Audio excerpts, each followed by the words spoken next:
যিনি আজকের এই অনুষ্ঠানের মালিক, যিনি আমার প্রভু, যিনি আপনার আমার প্রত্যেককে সৃষ্টি করেছেন, তিনি এই সেন্টিমেন্টটা একটু অন্যরকম তুলে ধরেছেন। কি বলেছেন? ইহলোকে করবি যতই উন্নতি বা অবনতি, এর ফলেই করবে রে স্থির পরলোকে তোর গতি। ভগবান শ্রীকৃষ্ণ তার শ্রীমদ্ ভগবদ্ গীতায় তিনি বলেছেন, বাসাংসি জীর্ণানি যথা বিহায়, বাসাংসি জীর্ণানি যথা বিহায়, নবানি গিরিন হাতি নরহ পরানি, তথা শরীরানি বিহায় জীর্ণা, নান্নানি সংজাতি নবানি দেহি। আবার তিনি কি বলেছেন? জাতস্যই ধ্রুব মৃত্যু ধ্রুবং, জাতস্যই ধ্রুব মৃত্যু ধ্রুবং, জন্ম মৃত্যুস্য চ, তস্মাদ পরিহার্য হর্থৌ নতং শচিত মহর্ষি। আবার তিনি গীতার অন্য একটি অধ্যায় বলেছেন, জং জং বাপি শরণং ভাবং, জং জং বাপি শরণং ভাবং, ত্যজত্যন্তে কলেবরম, তং তমে বৈতি সন্তেয় সদা তদ ভাব ভাবিতা। এখানে বলেছেন যে তুমি মৃত্যুকালে যে যে ভাব নিয়ে মানুষ ইহকাল ছেড়ে চলে যায়, আবার পরবর্তী থেকে সেই ভাব নিয়ে আবার জন্মগ্রহণ করে। তাহলে আর ঠাকুর কি বলেছেন? ইহলোকে করবি যতই উন্নতি বা অবনতি। এখন উন্নতি মানে কি?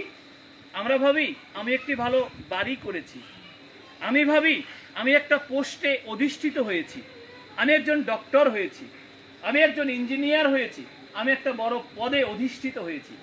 ঠাকুর উন্নতির ব্যাখ্যা এরকম দেননি। তিনি কি বললেন? উন্নতি শব্দের অর্থ হচ্ছে উচ্চে নতি। আমরা যে শব্দগুলি আমরা ভাবি, কিন্তু অভিধান খুললে সে শব্দগুলি দেখা যায় যে আসলে কি ব্যাপারটা। কারণ হচ্ছে উপাধি।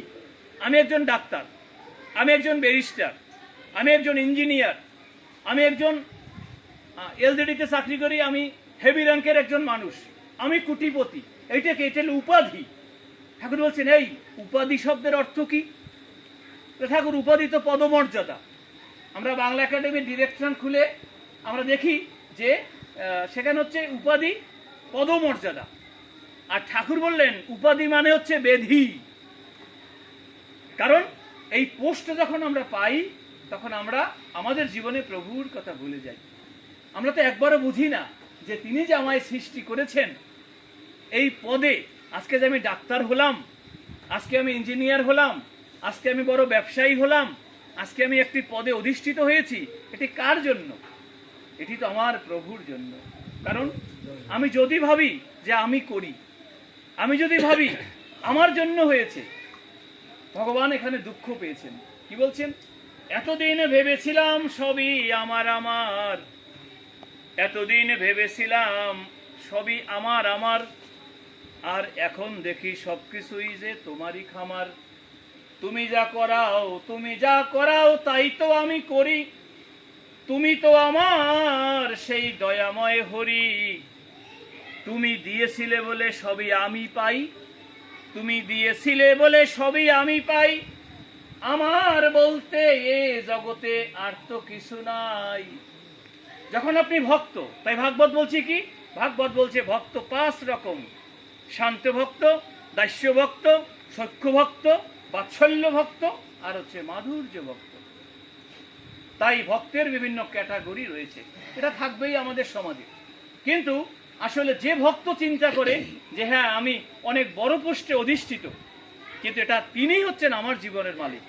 তাই এখানে ঠাকুর সেই পদমর্যাদা বলেই ঠাকুর বলেছেন উপাধি যাদের বেধি হয়ে কাণ্ডজ্ঞানকে করেছে নষ্ট, শিক্ষক নেতা নয়কো তারা, এ কথাটি জানিস খাঁটি স্পষ্ট।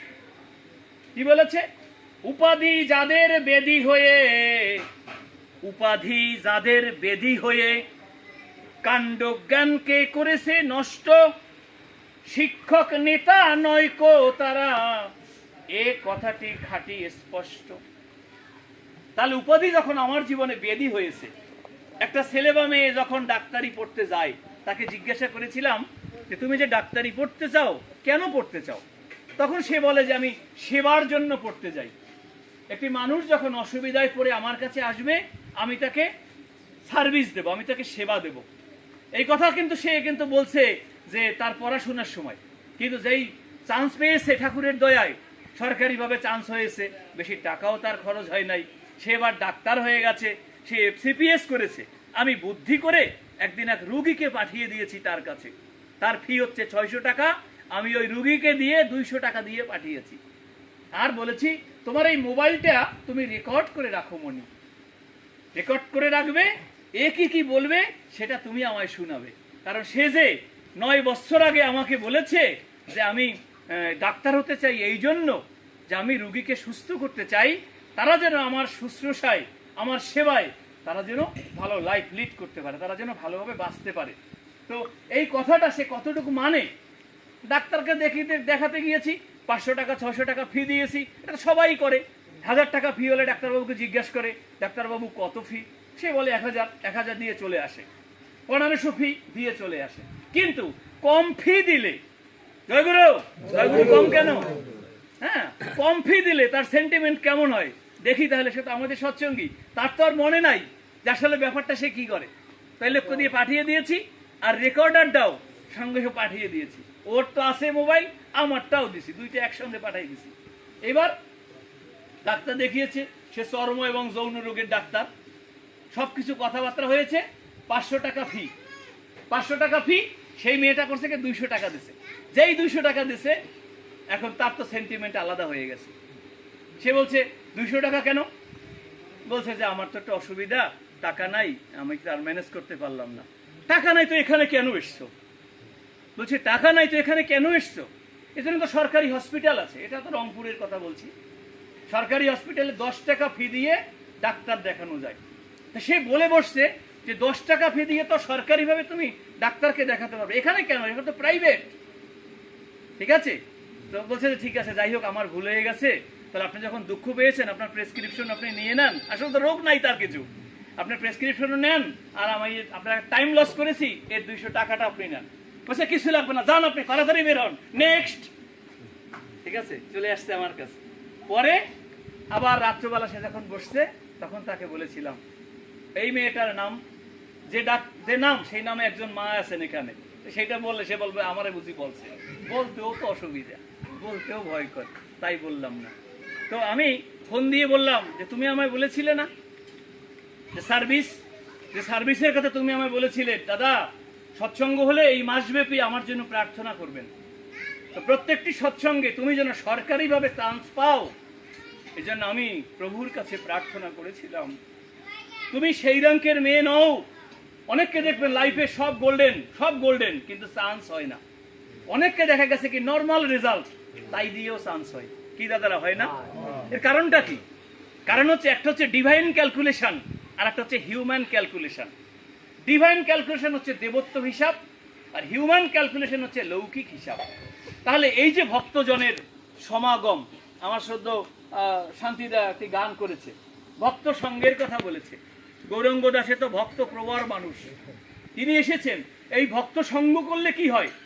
ভগবানের কাছে প্রার্থনা করলে ঠাকুর বলছেন তোমরা যখন সৎসঙ্গে আসো, যে যেমন করেই আমার কাছে প্রার্থনা করো, আমি সবটা শুনি। তবে অনেককে একসঙ্গে বলে তো, তা অনেক সময় খেয়াল টেয়াল থাকে না। তবে মনি আমার পকেটে একখানা ডায়েরি থাকে, আমার পকেটে একখানা ডায়েরি থাকে। তোমরা আমার কাছে যে যা প্রার্থনা করেছ, আমি তোমাদের সমস্ত কথা শুনে সেই কথা আমি আবার ডায়েরিতে এন্ট্রি করে রাখি। কিন্তু তোমরা চাওয়ার সাথে সাথে আমি দিতে পারি না। যখন সময় হয়, কাল হয়, পাত্র হয়, সেই সময় আমি কোনো চিন্তা না করে তোমার সেই মনের ইচ্ছা আমি পূর্ণ করে দেই। সবাই একবার বলি জয় গুরু, জয় গুরু। তাহলে এই ঠাকুর এ ছবির ঠাকুর নয়। তাহলে তোমাকে যে প্রার্থনা করেছিলাম, প্রার্থনা প্রভু মঞ্জুর করেছে, আর তুমি 200 টাকা ফি দিয়েছে, আর তার জন্য তুমি তাকে চলে যেতে বলেছো না আজকে? হ্যাঁ দাদা বলেছিলাম তো। সে কাকে পাঠিয়েছি? সে আমার বাড়ির পাশের মানুষ, তাকে পাঠিয়েছি। তাহলে আপনার বাড়ি তো পটুয়াখালী, তাহলে আপনি রংপুরে কি করেন? বলে আমি রংপুরে ম্যারেজ করেছি, 18 বছর আমি রংপুরে আছি। সে তার বোঝে নাই। তাহলে ভগবান আবার কি করবে? ভগবান কি করেছে? একে দেখুন, এই যে দুঃখ পেয়েছে ভক্ত, 7 দিনের মাথায় তার এই ডান পাটা ভেঙে যায়। এবার সে 6 মাস ধরে ওই অর্থোপেডিক্সের কাছে গিয়ে লাখ লাখ টাকা ব্যয় করে তারপরও কিন্তু তার ওই একটা ফ্র্যাকচার থেকেই যায়। সেটা আবার শুনলাম, আবার তার বাড়িতে গেলাম, সৎসঙ্গ হলো, তখন বললাম দেখেছো, তাই মহাভারতে বলেছে মনে ব্যথা পেয়ে যদি চণ্ডালিনীও সাপে, মনে ব্যথা পেয়ে যদি চণ্ডালিনীও সাপে, সেই সাপ এড়াতে পারে না বিধাতারও বাপে। তাহলে আপনার কাছ থেকে কেউ যদি ব্যথা পায় আর যদি কোনো রকম আপনার কাছ থেকে কষ্ট পায়, কষ্ট পেয়ে যদি অভিশাপ করে, তাহলে এই অভিশাপের মুক্তি কেউ নেই। এই প্রসঙ্গে অন্তত 100 উদাহরণ আমি ভীষ্মদেবের জীবন থেকে, কর্ণর জীবন থেকে, আর পৃথিবীর বুকে যারা অমরত্ব পেয়েছিল সবার ব্যাখ্যা আমি করতাম। সময় লাগবে কমপক্ষে 5 ঘন্টা, কিন্তু সময় তো আমাদের খুব কম।